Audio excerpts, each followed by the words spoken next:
ახალი 9 საათზე პირდაპირ ეთერში ბრუნდება.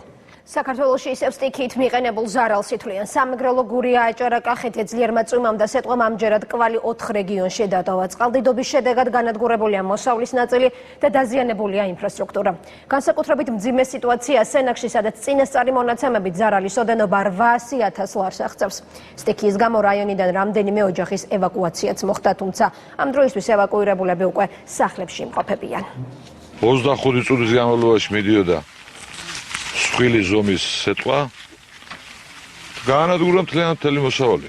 ძლიერმა სეტყვამ ლაგოდეხის მუნიციპალიტეტის 3 სოფელი დააზარალა. ყველაზე დიდი ზიანი სოფელ აფენს მიადგა, სადაც წინასწარი ინფორმაციით 200 ჰექტარის სასოფლო-სამეურნეო სავარგულებია განადგურებული. სტიქიისგან მიყენებულ ზარალს სპეციალური კომისია ითვლის. ბოსტნეულის ყველა კულტურა დაზიანდა აბსოლუტურად. საზამთრო, ნესვი, კიტრი, სიმინდი მასიურად თითქმის 100%-იანად განადგურდა. შემდგარია უკვე კომისია, სწავლობს ამ საკითხს, ზარალი დაითვლება, შემდეგ გადაგზავნილი იქნება შესაბამის სამსახურებში და ვეცდებით, რომ რამით დავეხმაროთ. დღეს სეტყვამ სიმინდის ნათესების 90% გაანადგურა ჩოხატაურის რაიონის რამდენიმე სოფელშიც.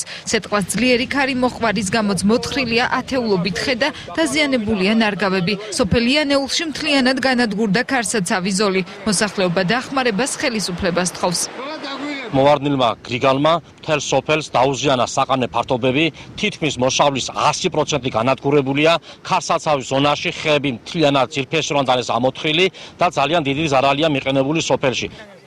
ძლიერმა წვიმამ სასოფლო-სამეურნეო სავარგულები დააზიანა აჭარაშიც. უამინდობამ ხელვაჩაურის რაიონში ნათესები გაანადგურა. ერთწლიანი კულტურები, ლობიო, სიმინდი, კარტოფილი, ბოსტნეული ყველაფერი გაგვინადგურა. არაფერი აღარ გვაქვს, არანაირი იმედი აღარ გვაქვს.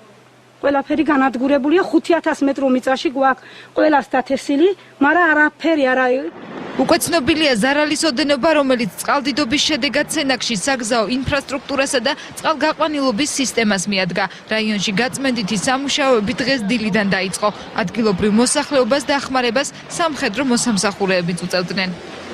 ყველაფერი გაოხრებული გვაქვს, სად რა გვიყრია, არაფრად რო არ ვარ გაიცია და ველოდებით ეგებინი დაგვეხმაროს. გაანადგურა ყველაფერი შიგნით, პირველ სართულზე რაზე საწოლია, საცხოვრებელი, რაც პირობები არის ადამიანისთვის, ყველაფერი გაანადგურა.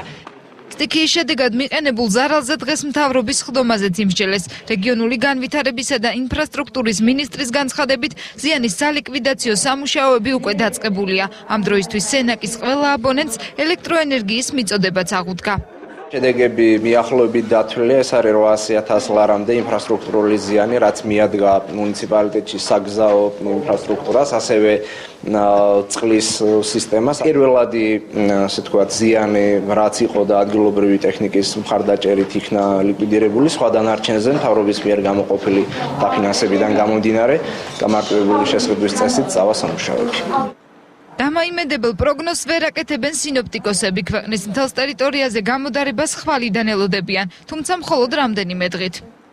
შემდგომ დღეებში ტემპერატურები თანდათან მოიმატებს როგორც დასავლეთ ისე აღმოსავლეთ საქართველოში 31-32 გრადუსამდე. ასეთი კარგი ამინდები შენარჩუნდება 3 რიცხვის ჩათვლით და 4-დან კვლავ ველოდებით ამინდის პირობების თანდათან გაუარესებას. სტიქიის ზონებში ზარალს სპეციალური კომისიები ითვლიან. ზიანის ზუსტი ოდენობა რამდენიმე დღეში გახდება ცნობილი.